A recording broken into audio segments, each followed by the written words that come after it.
ছোট্ট মজার একটা গল্প বলবো, শুনে যাবেন। একদিন ধনীর এক দুলালি খাবারের টেবিলে বসে বাবাকে প্রশ্ন করছে, বাবা, আমরা যে ভাত খাচ্ছি এই ভাতগুলো কোথায় থেকে হয়? তো বাবা বলল, ভাতগুলো হয় চাল থেকে।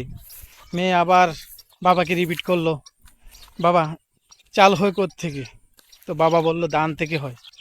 তো মেয়ে আবার জিজ্ঞাসা করলো যে ধান হয় থেকে? তো বাবার তো আর কোনো উত্তর নাই, বাবা কি বলবে? তখন বাবা মেয়েকে নিয়ে গেল দূরে এক গ্রামে, এরকম একটি ধানের জমিনে। তো এরকম একটি ধানের জমিনে নিয়ে তো বলল, এই যে এগুলো দেখো, এগুলো ধান। এই ধান থেকে কৃষক চাল উৎপন্ন করে, তারপরে এই চাল থেকে ভাত হয়, সেই ভাত আমরা খাই। কি মজার না গল্পটা? আসলে এই গল্পটা অনেকের সাথে যায়।